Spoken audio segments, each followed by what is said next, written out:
Saya ke situ nih bang nih, dibacain surat segala macam, didoain di daerah situ biar nggak ganggu segala macam. Saya ngelihat real itu namanya tangan tuh begini-gini bang. Tangan kaki itu di atas kuil kecilnya. Pada saat dibacain doa, tangan terbang gini loh bang. Santai-santai dasmu, saya ngucap kayak gitu bang. Nggak lama dari atas pohon itu mau maghrib bang posisinya. Nggak lama, jatuh kayak kelapa. Saya nyamperin. Ya Allah bang. Jadi itu yang dibilang das gelundung bang. Jadi matanya tuh kebukanya satu baru mulutnya. Aduh.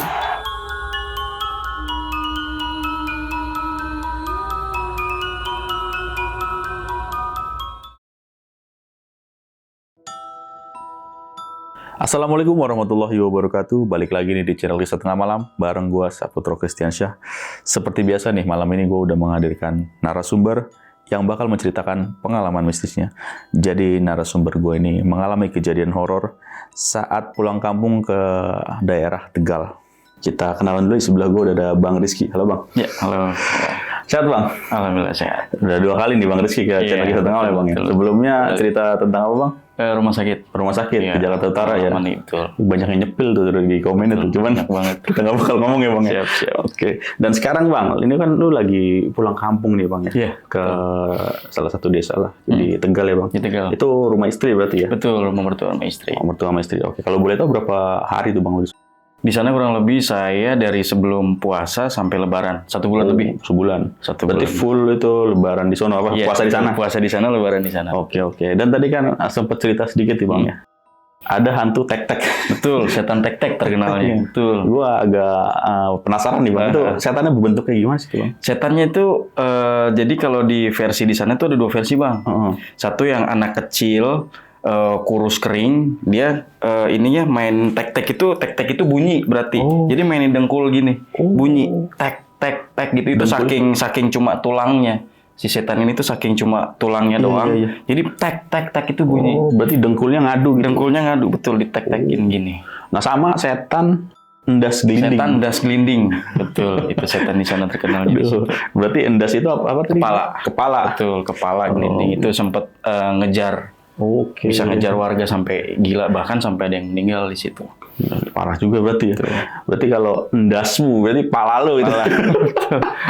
Oke. Dan itu setan-setan itu 2 itu yang urban legend di daerah itu ya. Betul, Tegal. di daerah situ. Karena dulu ceritanya tempat pembuangan mayat bang. Di daerah desa itu. Di desa kampung istri lu. Desanya tuh kecil. Cuman ternyata urban legend di kampung itu banyak banget ceritanya, dan yang paling parah itu ternyata di situ ada kuil kecil yang memang dulunya bekas tempat pembuangan mayat pada zaman Belanda dulu. Jadi hanya dikasih kuil kecil untuk tanda. Iya. Tanda bahwa ini tempat pembuangan mayat, dan kuburannya itu jadi kayak mungkin kalau misalkan kita nih ada tanda satu-satu patok ya. Kalau di sana tuh mungkin nggak jadi barengnya jadi satu di kuburan masal gitu loh ya. Masal. Yang gali gede, buangnya di situ semua. Gila sih. Sebelum masuk ke ceritanya nih, seperti biasa gue mau nginfoin nih ke kalian. Bagi kalian nih yang mau cerita juga di channel Kisah Tengah Malam, caranya gampang banget. Langsung aja klik link yang ada di deskripsi. Nanti bakal hubung ke WhatsApp admin kita. Dan bagi kalian yang lagi nonton tapi belum subscribe, langsung aja klik tombol subscribe. Dan jangan lupa nyalakan juga lonceng notifikasi biar nggak ketinggalan video-video terbaru dari kita. Oke Bang, gak usah lama-lama lagi Bang ya. Siap. Kisah Tengah Malam dimulai.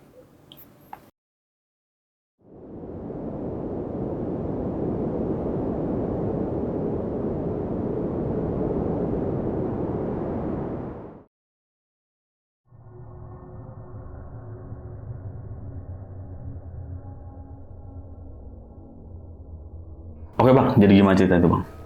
Oke, jadi awal mulanya ini kejadian bisa dibilang pengalaman saya yang paling mengerikan ya. Karena itu terjadi pada saat saya pulang kampung itu sebelum puasa. Tempat istri, jadi saya nikah baru 2 tahun tuh sama istri. Mau ngerayain lebaran di rumah mertua. Gitu, masih kerja lah saya itu. Itu 1 minggu sebelum puasa tepatnya, saya pulang dari Jakarta ke rumah istri di Tegal.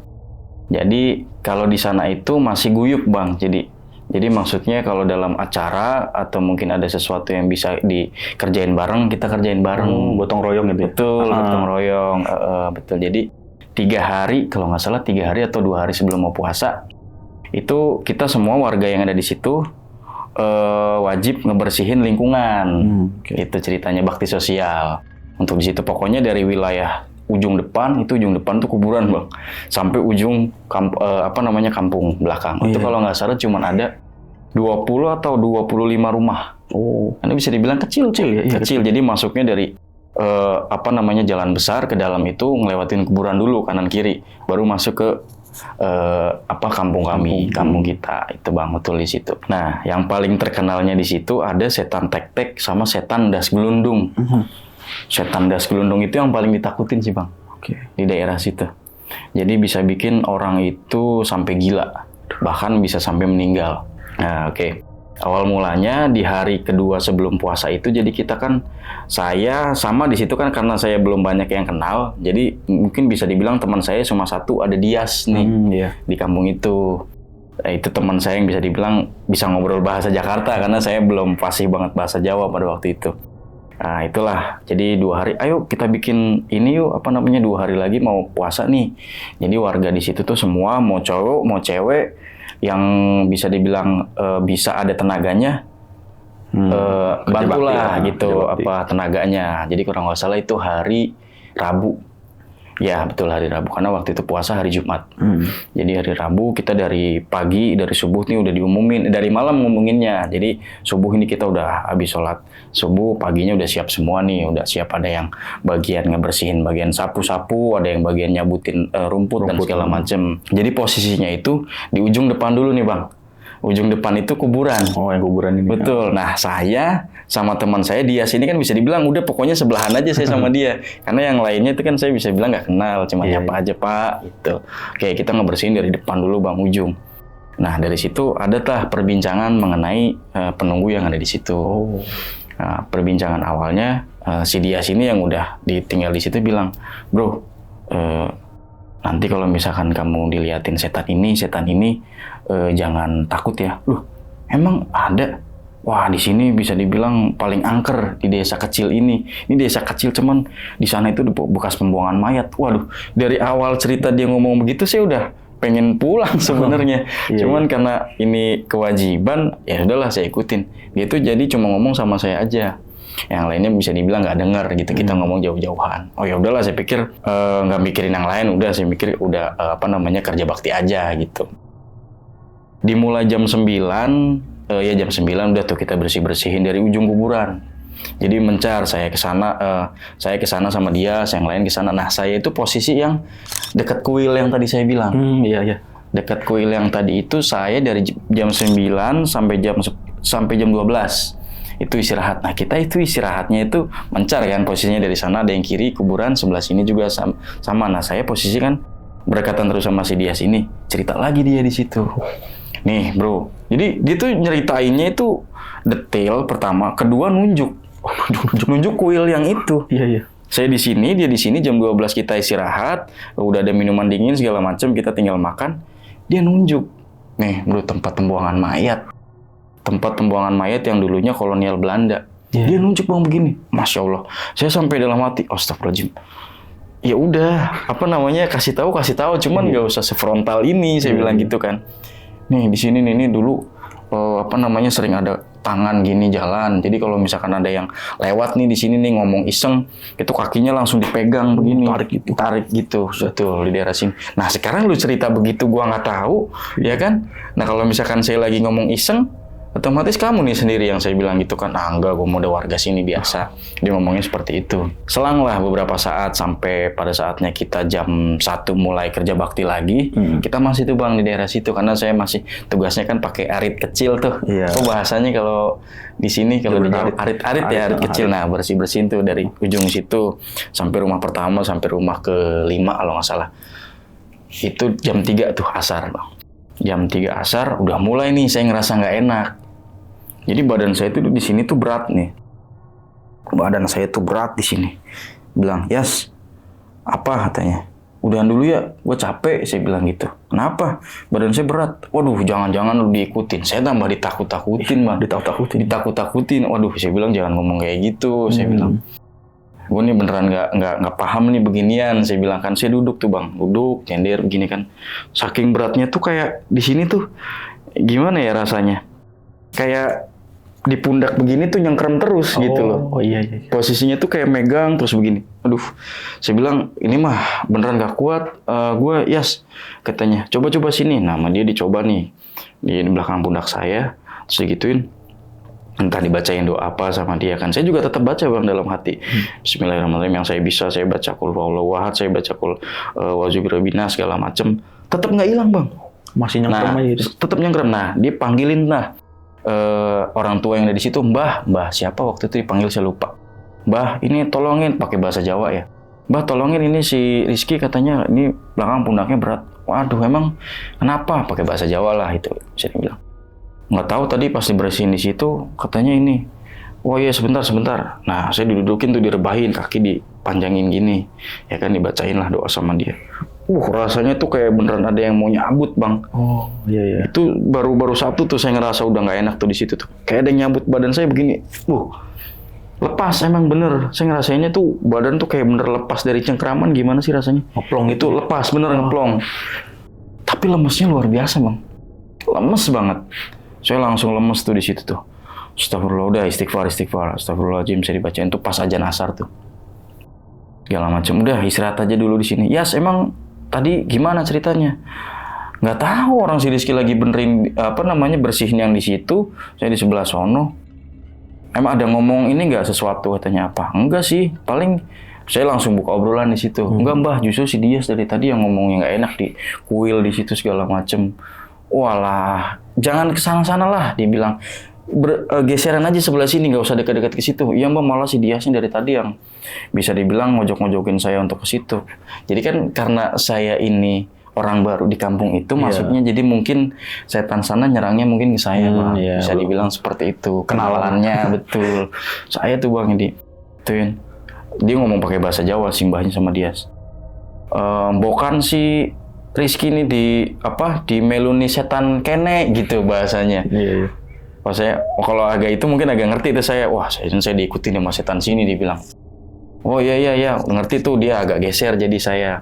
Nah, sehabis itu kan saya tetap tiduran tuh bang. Jadi cuma si Dias yang ngerjain sesuatu di situ, bersihin. Saya pikir, nggak enak saya kan gitu. Jadi saya bangun, saya tetap ngerjain lagi sampai jam 5 sore tuh, udah mau maghrib lah. Nah, udah mau maghrib tuh. Jadi posisi saya udah ngerjain rumah yang sana, saya pindah geser ke yang sini. Nah, dia cerita lagi, si Diasnya ini.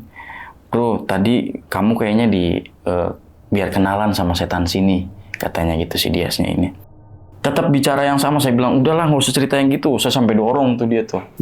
Udahlah lu jangan cerita yang kayak gitu, gue takut serius. Tadi aja gue udah panik, saya bilang kayak gitu kan.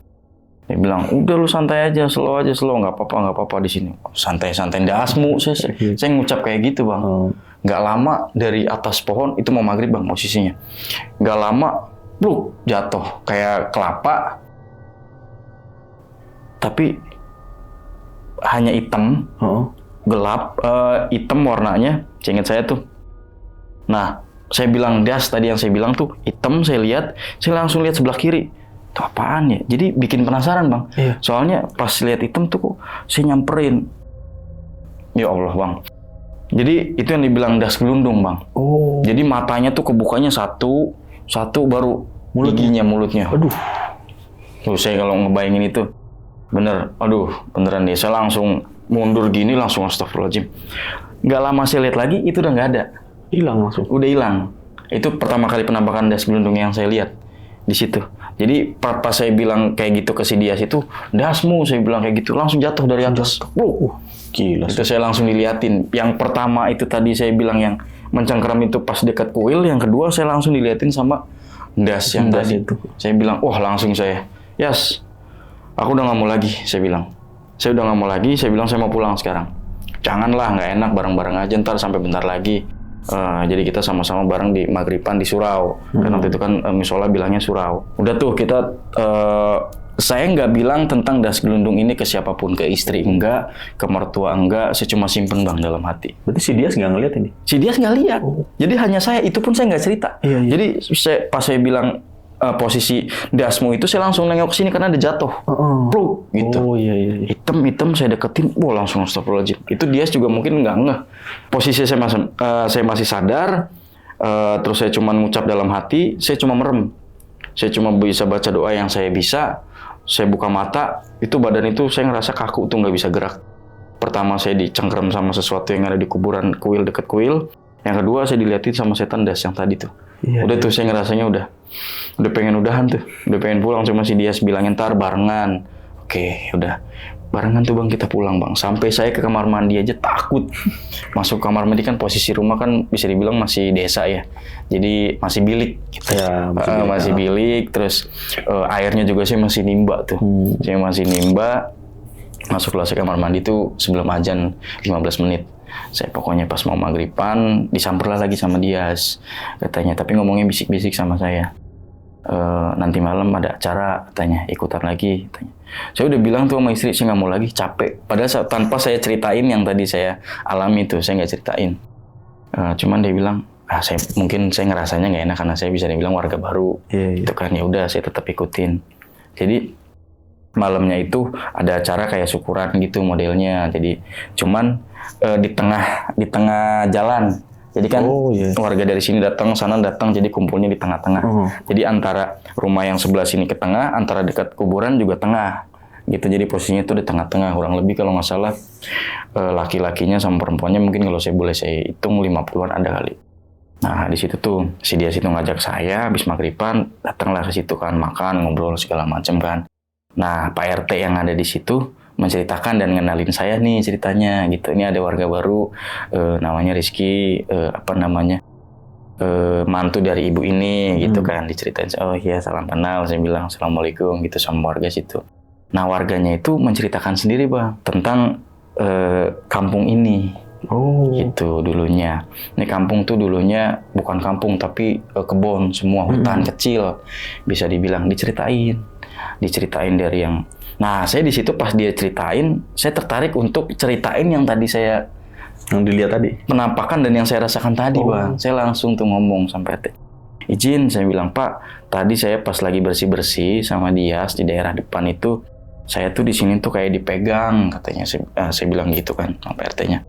Oh, terus apa lagi? Ya, terus disembuhin sama Mbah ini, saya bilang. Saya nunjuk tuh sama Mbah ya. Betul. Nah, ada satu lagi, saya bilang, pas lagi saya ngomong sama si Dias, dasmu, itu langsung saya diliatin sama setan, bentuknya itu kepala manusia, saya bilang. Waduh, di mana? Di situ, saya bilang. Jadi posisi tadi yang saya pertama itu dicengkeram itu sebelah kanan, dekat kuil, nah yang itu tuh sebelah kiri, pas ngebersihinnya saya. Posisinya di depan surau, dekat musola. Jadi di situ ada rumah, posisinya ke dalam gitu. Nah itu di sini itu kan ada pohon kelapa gede-gede di situ. Saya bilang di situ diliatinnya. Saya bilang, waduh, itu ceritanya tuh ndas ngelundung, itu bisa bikin orang gila sampai bahkan bisa bilang meninggal. Itu namanya jadi ndas gelundung apa gitu, ada bahasa belakangnya lagi. Jadi ceritanya itu dulu sebenarnya itu setan itu utuh manusia. Cuman dia meninggalnya itu karena dia manjat pohon kelapa, iya meninggalnya, dan meninggalnya kepala duluan, kepalanya yang hancur jatuh ke tanah. Betul, jadi bisa dibilang posisi dikafaninnya di tempat pemakaman itu kepalanya itu udah nggak ada bentuknya. Betul, udah hancur gitu. Iya. Kalau orang Jawa kan bilang kalau di sana kan narik aren ya, gula aren dan segala macam tuh dari situ. Nah dia posisinya ada yang manjat, terus itu jatuh ke yang paling tinggi. Pohon kelapa paling tinggi, jadi jatuhnya itu plok kepala duluan, jadi hancurnya. Jadi dia menceritakannya seperti itu. Waduh, saya bilang, saya masih ingat Pak bentuk mukanya, matanya, giginya itu segala macam, saya bilang gitu kan sama Pak RT di situ. Waduh, tapi kamu untungnya nggak apa-apa loh, soalnya ada orang yang sampai gila dan segala macam. Nah besokannya, singkat cerita nih bang, jadinya singkat cerita pada saat kita udah malam itu jadi saya udah tahu nih cerita yang ada di sini. Dia menceritakan ada yang setan gelundung dan ada lagi setan tek-tek bang. Setan tek-tek itu anak kecil yang suka ngerjain warga sekitar. Nah setan tek-tek itu bentuknya anak kecil kurus kering. Dia suka ngaduin ini dengkul ya. Tek bunyinya kayak gitu. Itu dia kalau misalkan keluar itu di atas jam 12 malam sampai menjelang mau subuh. Itu kan kalau di kampung sana kan kalau bunyi tek tek tek gitu kan terkenalnya mie tek tek, Ya, orang mie tek. jualan dan segala macem. Nah, kalau misalkan ada yang iseng orang itu begadang sampai malam dan ngomongnya itu senonoh dan nggak benar, itu kebanyakan ditemuin sama setan tek tek itu. Anak kecil ini ya. Anak kecil posisinya, jadi bentuknya tuh tulangnya merah semua. Terus dia main dengkul begini. Jadi siapa yang nggak takut sih bang ditakutin sama setan tek-tek yang cuma begini nih. Dia posisinya dengkulnya begini nih. Iya, Terus gini-gini. Sampai bunyi gitu. Begini matanya nyala. Terus rambutnya tuh panjang. Aduh. Bisa cowok bisa cewek. Soalnya bentukannya kalau orang yang udah nampakin itu nggak jelas bentuknya. Nggak tahu cowok nggak tahu cewek. Pokoknya telanjang bentuknya begini. Tek-tek. Ngejar-ngejar. Orang itu ngejar. Jadi pokoknya kalau ada yang begadang di atas jam 12 malam nih ngomongnya kasar atau ngomongnya bisa dibilang jorok itu di daerah yang dekat rumah-rumah itu dikejar sama setan tek-tek. Nah, jadi kebesokan harinya yang tadi malam cerita Pak RT itu, Pak RT mau bikin pembuktian. Jadi pembuktian sama setan yang ada di sini tuh ceritanya kan udah mau puasa. Iya. Jadi biar nggak ngeganggu gitu. Karena tetap bang, walaupun bisa dibilang mau puasa dan segala macam, di tempat kampung itu mau puasa mau enggak, setan itu kalau misalnya lagi iseng tetap iseng. Tetap iseng ya. Betul. Nah, dipanggilin lah beberapa kiai sama ustadz yang memang besok. Jadi takutnya saya gitu bang yang diganggu. Karena orang baru ya. Gitu, karena orang baru gitu kan. Nah berhubung saya ceritanya seperti itu ke Pak RT-nya. Nah besoknya ya udah besok kita lakuin pembersihan. Bisa dibilang bikin doa lah dan ada beberapa jamuan mungkin selamatan lagi. Nah di situ cuman yang di itu ini karena mungkin saya warga baru takutnya yaitu entah sayanya atau gimana yang untuk dijadikan tumbal mungkin Pak RT-nya mikirnya seperti itu. Nah besokannya kita dibikin lagi lah acara itu. Saya suruh datang lagi. Saya padahal udah nggak mau ikut sama sekali loh. Menurut saya dari yang pertama udah gitu kejadian yang kedua. Pertama sama kedua itu aja udah sampai nggak bisa tidur saya. Itu baru saya cerita sama istri kebesokannya. Cuman ngelakuin itu dulu pembuktian dulu. 3 ustadz sama 2 mbah-mbah yang udah tua. Jadi 5 itu bisa dibilang tuh yang ikut di situ sama beberapa warga sama Mbak RT sama saya sama si Dias. Oh, si Dias ini. Si Dias itu ikut bang sebelah saya. Nah itu dilakuin berarti pas malam Jumatnya. Ya pas malam Jumat dilakuin baca doa dan segala macam. Dimulailah dari yang tempat kuil tersebut bang. Kuil awal itu jadi biar nggak ganggu dan nggak ini. Saya juga di situ kan pertama pas dipegang tuh saya baca doain lah di situ. Pas itu kalau nggak salah kejadiannya kan malam itu habis Isya ya. Habis Isya, terus, saya bilang saya nggak berani ke situ Pak RT, saya bilang gitu, saya udah trauma. Nggak apa-apa, di sini ada Ustadz kok sama sepuh-sepuh orang sini. Oke, saya memberanikan diri karena mungkin dijamin seperti itu ya udah saya ke situ. Saya ke situ nih bang nih dibacain surat segala macam, didoain di daerah situ biar nggak ganggu segala macam. Saya ngelihat real. Itu namanya tangan tuh begini-gini bang. Tangan kaki itu di atas kuil kecilnya. Pada saat dibacain doa. Lewat-lewatan gitu. Tangan terbang gini loh bang. Tangannya terbang begini, kaki-kakinya saya bilang, nggak apa-apa. Mereka tuh kayak seolah tahu. Kalau lagi dibacain tuh emang posisinya saya diliatin dan segala macam. Yang lihat saya sama Dias. Saya sama Dias itu ngeliat, mungkin para ustadznya juga mungkin melihat bang. Cuman pada saat itu karena Diasnya, astagfirullahaladzim ya Allah subhanallah, cuman ngucap kayak gitu, saya juga, ya Allah. Cuman pada saat ngelihat pertama begini, jadi tetap saya tutup mata tuh tetap ngerasa ngelihat di dalam mata. Jadi begini tuh terbang kaki namanya, astagfirullahaladzim saya tetap baca. Itu tetap doain lagi sampai akhirnya 10 menit. Saya disuruh buka mata, udah Ki, buka matanya Ki, buka matanya, buka. Dia bilang pakai bahasa Jawa. Iya Mbah. Saya bilang, Wes, tuh udah tuh. Tapi posisi saya masih ngerasa di mata saya kan kayak ngerasa ada bang, tangan-tangan terbang kayak gitu di situ posisinya. Nah, udah nih sama Dias juga tuh. Nah Dias yang paling parah bang, kayak seolah, wes, udah nggak ada apa-apa. Padahal dia juga ngelihat sebelah saya. Iya tadi saya lihat, mau lihat terbang kan kaki tangan, dia bilang, iya, lu juga lihat. Iya dong, saya juga ngerasa kok. Lah kok lu biasa aja ya? Karena saya udah orang sini kok udah biasa diliatin, dia bilang seperti itu. Waduh kacau loh katanya. Saya bilang gitu kan, waduh udah nggak bener loh saya bilang. Ya aja ngomong sing ora-ora kayak ngomong kayak gitu kan bahasa Jawanya. Iya, aja betini Rizky bilang jangan nakutin saya gitu kan artian bahasa Indonesianya. Iya siap Mbah, siap. Dan nih, wes ini wes bersih bilangnya gitu kan. Udah ini udah bersih gitu. Udah Ki, kamu baca doa dalam hati, udah ini insya Allah nggak ganggu kamu lagi, nggak ganggu warga sekitar. Ini emang dulunya tempat pembuangan mayat di sini. Cuman karena mungkin kita juga sama orang sini, mungkin kalau nggak kamu ingetin, mungkin kita juga nggak ngedoain nih, bisa dibilang seperti itu. Jadi pada saat kita ke situ itu untuk ngedoain yang ada di situ dan segala macem lah buat selamatannya. Nah pindahlah ke tempat yang kelapa tadi, yang pohon kelapa tadi. Ya wes pindah depan rumahnya si ini, gitu yang pas posisi. Waduh saya tuh udah nggak mau tuh. Ora saya bilang bahasa Jawa. Enggak Pak Ustadz, maaf, saya nggak mau ke tempat yang itu lagi. Wah, saya bilang saya nggak mau. Tetap Bang, saya ditarik untuk dipaksa untuk situ. Nggak apa-apa, karena kan kamu yang saksi terakhir lihat penampakan das gelundung. Bisa dibilang kamu ikut ke sini biar kamu nggak diganggu lagi. Oke, saya bilang ya wes. Saya bilang oke, saya ikut. Wes kok ora apa-apa melu kata si Dias tuh. Langkah dan das gelundung nih bilang nggak ada das gelundung. Udah tuh Bang, geserlah kita ke tempat ini. Mungkin jaraknya dari depan sampai depan belakang itu mungkin hanya 50 meter. Jadi depan yang koil itu sebelah kanan, nah ini ke belakang kita mundur ke posisi sebelah kiri.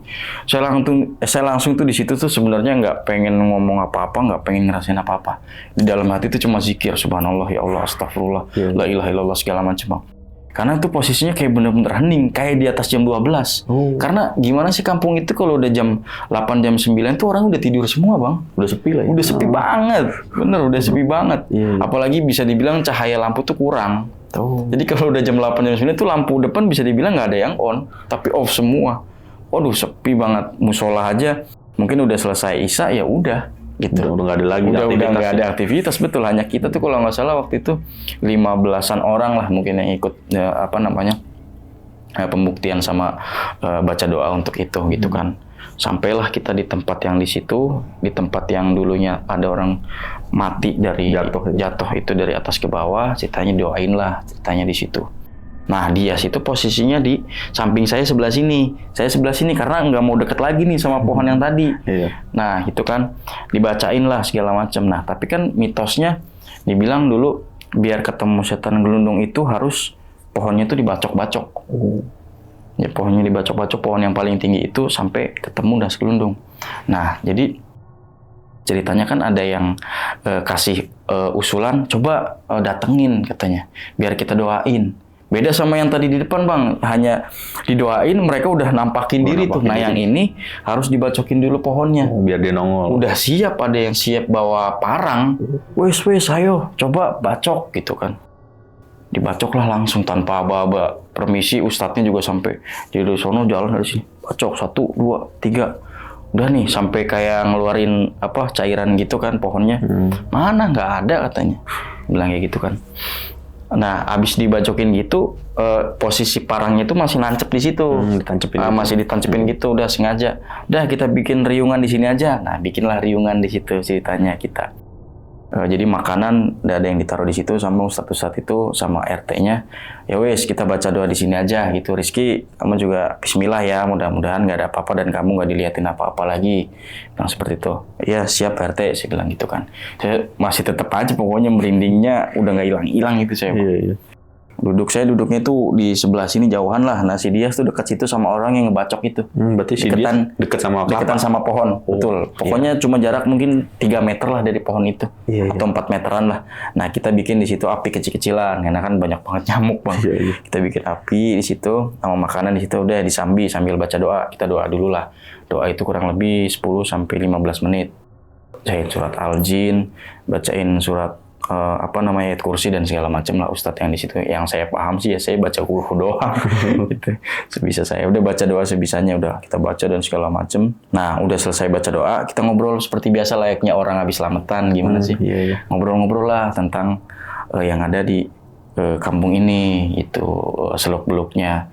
Jadi saya bisa tahu setan tek-tek tadi, terus setan das gelundung tadi, sampai akhirnya kita semua tuh kayak sengaja ketiduran, bukan ketiduran bisa dibilang kayak tidur semua tuh tidurnya bareng gitu bang. Ustadznya juga sama, kita juga sama. Karena ngerasanya tuh ngantuknya luar biasa. Iya. Itu paling baru jam 9 atau setengah 10. Karena kan udah hening banget. Posisi cuma mungkin jangkrik aja bisa dibilang kedengarannya lebih kenceng daripada suara kita. Iya. Gitu. Sama suara kodok lah gitu bisa dibilang masih. Nah itu semua tuh kayak ketiduran. Saya juga ngerasa ngantuk banget bang. Saya cuman duduk sila gini nih. Udah gitu namanya orang habis selamatan mungkin bisa capek terus makan juga udah. Gini nih tiduran. Nah si Dias ini bisa dibilang nahan ngantuknya masih oke. Gitu. Nahan ngantuknya masih bisa dan wah kok pada turu kabeh bilang gitu ngomongnya. Nah saya masih samar-samar masih denger tuh.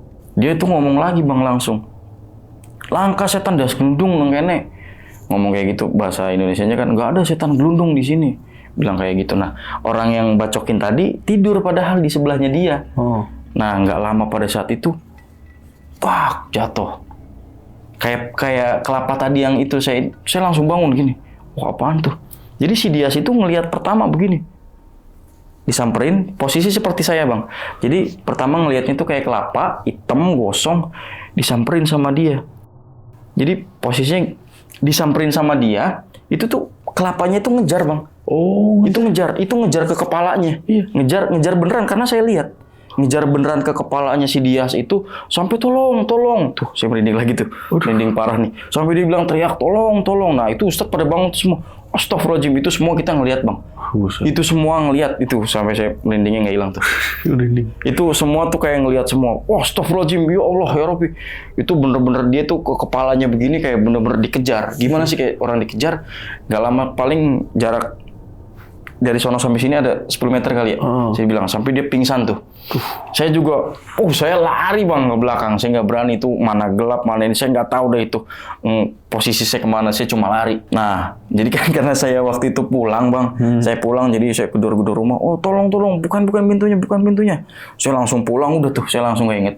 Besokannya baru pada cerita. Jadi saya pulang udah pokoknya itu saya udah nggak mau dengerin lah itu. Mau jam 11, mau jam 12 udah saya tidur ke rumah. Paginya itu saya diketok sama RT terus Assalamualaikum Ki.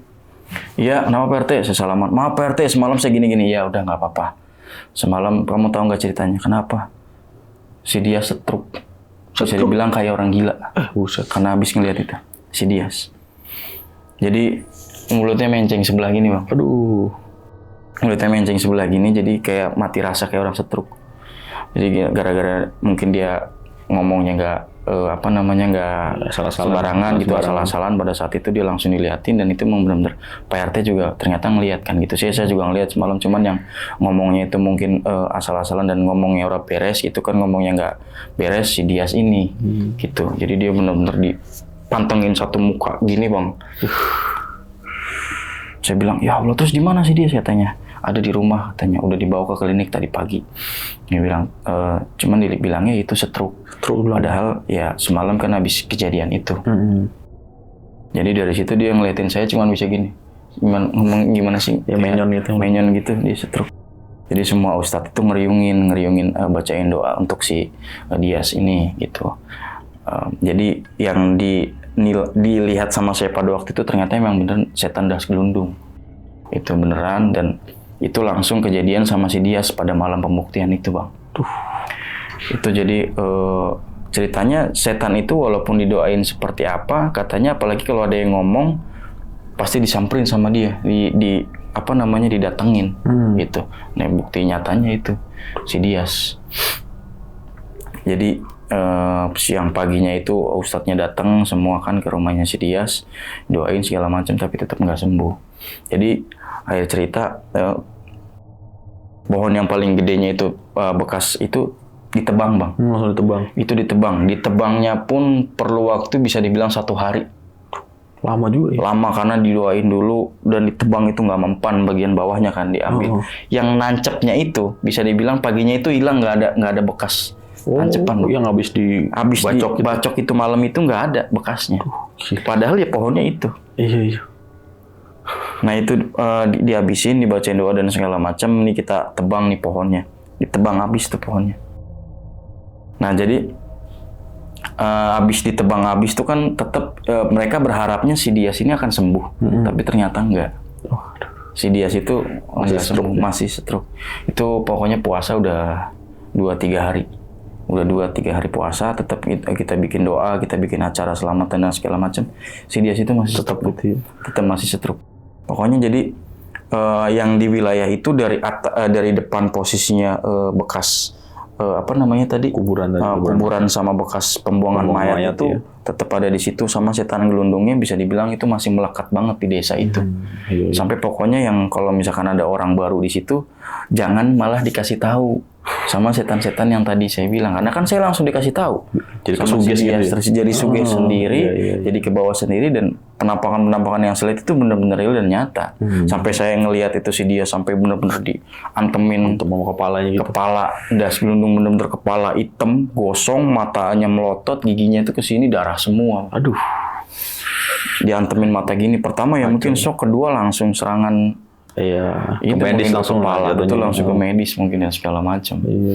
Paginya langsung stroke dia ternyata, dan tapi masih alhamdulillah masih hidup sekarang. Masih Si hidup. Diasnya masih hidup sampai sekarang. Tapi masih stroke gitu. Sampai sekarang. Waktu saya mungkin terakhir pulang itu, oh iya bentar. Saya kan pulang bisa dibilang lebaran ya, lebaran berapa hari itu masih stroke bang posisinya. Masih. Saya berangkat ke Jakarta, si Dias itu masih stroke. Tapi udah agak enakan.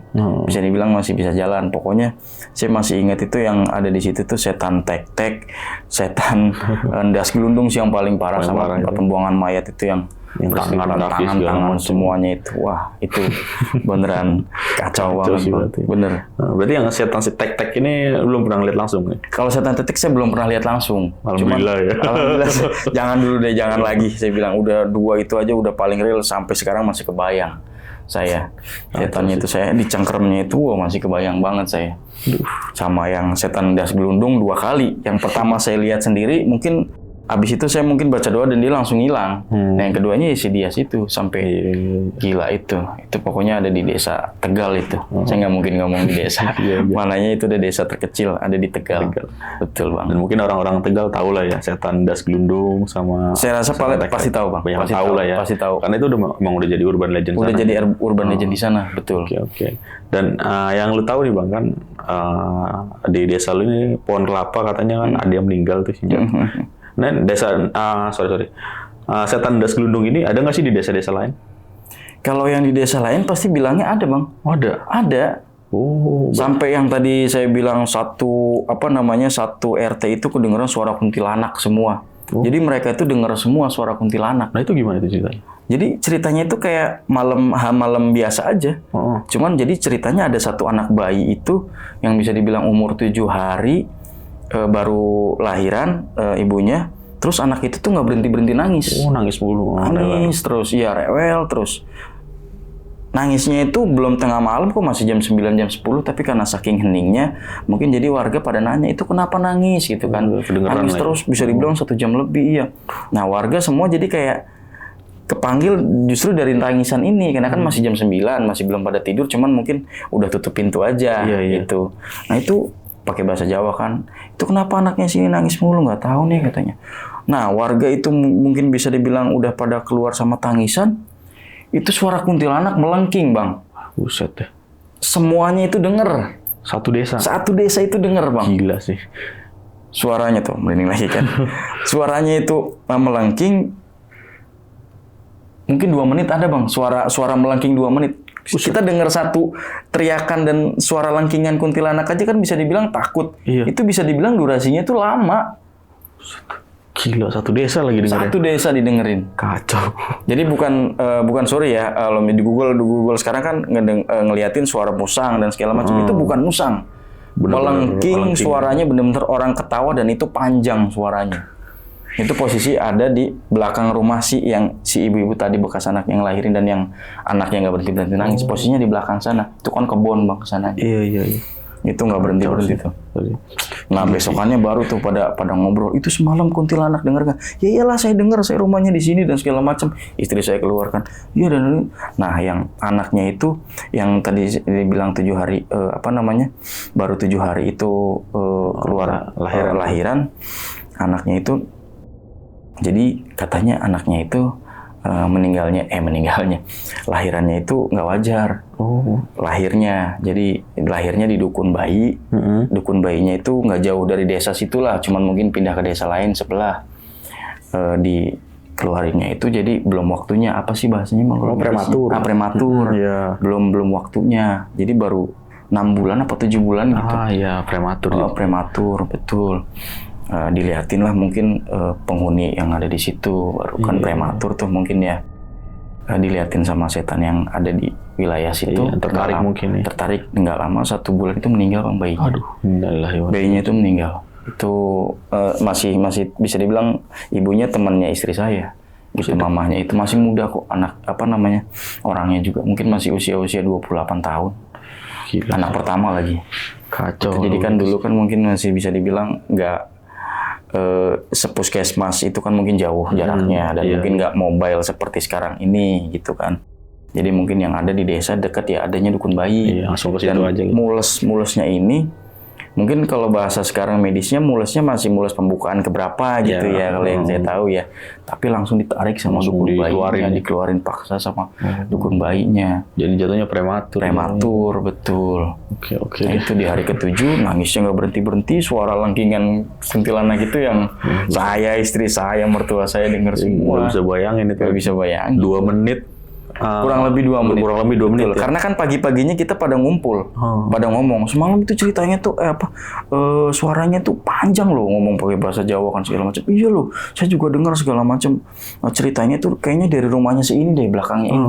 Iya bener, dari belakang rumah si ini. Yang punya bayi ini. Punya bayi itu. Iya, berarti kemungkinan diincer ya. Masih mungkin diincar dan pagi-paginya kita nengokin bayinya. Bayinya nggak nangis sama sekali, jadi cuma diem bengong aja gitu. Nggak lama 1 bulan itu meninggal. Bayinya meninggal. Kacau sih kalau gitu mah. Sampai ini Bang, gue mau nanya yang pembuktian nih. Itu pembuktian dilakukan apa karena lu ngelihat si Indas Glundung atau apa emang enggak Bang? Apa emang mau doain aja tuh? Karena kan pertama mungkin saya langsung ngasih obrolan ke Pak RT yang semalam pas lagi acara selamatan yang pertama. Betul. Nah, Pak RT juga sempat bilang, nah yang abis jatuh meninggal itu dulu tuh ceritanya nggak diselamatin Bang, karena mereka tuh orang nggak mampu, cuman ada didoain sama keluarganya, tanpa dia ngundang-ngundang orang sekitar gitu, nggak bikin selamatan lah. Nah baru inget lah RT-nya di situ, dan itu pun kejadiannya udah lama. Dipikirkan mungkin udah nggak ada lah setan Das Glundung ini, tapi ya ternyata masih ada karena yang dia incar itu justru orang-orang yang bisa dibilang dulu ngejek keluarganya karena kan orang nggak mampu. Makanya kalau ada orang ngomong asal-asalan diincar sama dia, betul. Kayak tadi si Dias sama si Dias itu, betul. Berarti ini si RT ini pas sama warga-warga, taunya pas lu ngeliat setan Das Glundung? Pas ngeliat. Dan dulu pun ceritanya mungkin pada saat saya belum ini udah ada diliatin nampakin. Cuman mungkin belum sefrontal kayak saya. Dan itu kan pada saat emang momennya pas mau puasa, nah dibikinlah selamatan kecil sekalian untuk rumahnya si yang meninggal jatuhnya itu. Udah bisa dibilang udah anak cucunya lagi yang nempatin rumahnya dia. Cuma ya kita ngasih selamatan aja untuk yang yang meninggal matinya nggak wajar itu. Kuburannya juga ada di depan kok. Yang depan itu. Kuburan itu kuburan si korban yang jatuh itu. Ini. Betul, ada di depan. Dan tadi kan lu sempat ngelihat tangan sama kaki banyak di kuil ya itu ya. Tadi kan yang ikut pembuktian ya, 15 orang tuh. Hampir 15 semua. Kalau yang tangan itu saya nggak tahu deh Bang, mereka lihat semua apa nggak. Cuman kan jadi saya posisi merem sama dia situ. Jadi pas dibacain, jadi yang saya nggak mantau ke orang belakang saya. Betul, saya cuma ngelihat posisi di situ karena kan baca doanya pas ke depan kuil nih, posisinya gitu ke depan. Jadi duduk di situ sila gitu, saya punya ke sana bacain doa qul huwallahu ahad dan segala macam yang kita bisa gitu kan. Nah, pada saat baca itu ya saya nggak tahu mereka lihat apa enggak. Pokoknya saya ngelihat itu tangan itu seliweran begini-gini terus tangan buntung gini, buntung, kaki, kepala nggak ada justru. Tangan, kaki yang pada banyak banget saya lihat itu seliweran di atas kuil tuh jalan-jalan gini Bang pas doain itu. Aduh, masih ingat saya sekarang itu. Bener. Berarti yang lu tahu yang lihat si Dias doang. Si Dias, karena dia ngomong sebelah saya tuh. Sisanya warga-warga nggak tahu. Saya nggak tahu deh mereka melihat apa enggak. Pokoknya posisi itu masih khusyuk doa, tapi saya diliatin karena kan saya masih melek posisinya. Posisinya udah diliatin, saya langsung merem. Langsung malah nggak baca doa istighfar. Saya malah istighfar dalam hati yang nggak selesai. Tuh, Berarti yang ngelihat semua ini si Das Glundung nih. Lihat semua itu dia Itu baru. Das Glundung ngeliat semua, bener. 15 orang lihat semua. Bisa dibilang 15 orang itu lihat semua Das Glundung tadi. Kacau sih. Sampai setruk tuh si Si Dias itu stroke, Bang. Karena gimana nggak takut, Bang? Saya sendiri ngiranya itu kelapa, bulat biasa, hitam gosong, matanya itu pelan jadi mata, baru bibir, baru muka. Taringnya segini. Darah semua ini mulutnya, malah matanya melotot. Aduh, saya masih ingat banget ya, sampai sekarang. Berarti habis didoain itu ke depan di desa itu selama sebulan kan sebulan tadi. Iya, betul. Itu nggak ada gangguan, itu aman. Itu enggak. Pokoknya selesai saya ngerasain itu, jadi prosesi itu ya, yang dari awal sebelum puasa sampai 3 hari puasa itu udah selesai lah itu. Selesai. Sampai selesai Lebaran itu nggak ada diganggu apapun. Cuman yang paling terkenalnya yaitu setan tek-tek. Tek-tek ini. Jadi setan tek-tek itu ngerjain orang yang masih begadang. Yang masih begadang itu diliatin. Jadi pagi-pagi tuh viral tuh ngobrol. Semalam saya ngeliatin setan tek-tek, asu udah ngomongnya kayak gitu kan. Ngomongnya jadi setannya ngebungkuk gini terus tek-tekin gini, saya dikejar-kejar dan segala macam. Pokoknya dikejar ini langsung hilang gitu. Berarti itu laporan dari warga setiap pagi. Iya, kalau ada yang ditongolin ya malam ini. Ditongolin pas malam itu setan tek-tek itu. Karena dia bisa dibilang jahil tapi nakutin. Iya. Gitu setannya itu, anak kecil posisinya tuh, bungkuk begini. Nah, ini dengkul gimana orang nggak takut. Nontonnya nggak dikasih lihat ya. betul. Karena nggak pernah begadang juga ya. Karena enggak, saya mah udah masuk ke dalam. Udah, Bang. Nah ini nih, kalau setan tek-tek agak penasaran nih. Tahu nggak asal mulanya nih gimana sih setan tek-tek ini? Kalau setan tek-tek sendiri sebenarnya saya nggak tahu, Bang. Nggak tahu ya. Ya, saya nggak tahu kalau setan tek-tek itu sendiri. Cuman yang udah melekat di mereka itu, jadi kalau misalkan ada yang begadang sampai malam banget gitu kan, terus dengar bunyi tek 3 kali bunyinya. Nah, ini setan tek-tek nih. Tapi temennya ini, nggak ada setan gitu loh, Bang. Oh, jadi kayak nggak percaya, ngeremehin. Nah, habis itu tetap bunyi-bunyi lagi, tapi bunyinya itu tek lagi, bunyi lagi. Lama-lama makin deket. Nah, itu pas setan tek-tek deket, ada bubar langsung kalang kabut, datengin tek lu datang hari. Jadi ngikutin yang emang mereka bisa dibilang paling dekat sama si setan tek-tek ini. Iya. Pagi-paginya tuh cerita segala macam. Wah, saya kapok lah segala macam, begadang segala macam. Diliatin setan tek-tek segala macam ngomongnya. Itu. Mungkin buat sobat tengah malam nih yang tahu nih sejarahnya setan tek-tek bisa komen ya, Bang ya. Boleh. Karena Bang Rizky nggak tahu ya, Bang. Asal mulanya. Kalau si setan Das Glundung tadi tahu lah, gara-gara ada orang tadi. Betul, orang meninggal atas dari pohon kelapa tertinggi ya, bisa bilang ya. Betul, paling tinggi yang ada di situ. Kacau deh. Bisa komen di bawah nih ya buat sobat tengah malam yang tahu nih setan tek-tek. Betul. Aduh. Oke, itu tadi cerita dari Bang Rizky. Gimana pendapat kalian? Tulis di kolom komentar. Dan thank you Bang. Siap. Udah datang nih buat kedua kalinya nih. Okay. Buat asupan horor ini nih. Setan tek-tek sama Das Glundung ya, Bang. Betul, Bang. Itu gue baru tahu nih, Bang. Karena di Jakarta ini apa sih? Paling kuntilanak, gondoruo, pocong. Nggak jauh-jauh kayak gitu. Kalau di desa-desa lah ya, itu kan kadang-kadang ada yang unik segala macam yang kita belum tahu nih. Mungkin buat ilmu juga, Bang. Oke. Ya udah, sebelum closing nih, seperti biasa gue mau nginfoin lagi kalian, bagi kalian yang mau cerita juga nih di channel Kisah Tengah Malam, langsung aja klik link yang ada di deskripsi di bawah ini. Ya udah, segitu dulu. Gue Putro pamit undur diri. Bang Rizky juga pamit undur diri. Wassalamualaikum warahmatullahi wabarakatuh.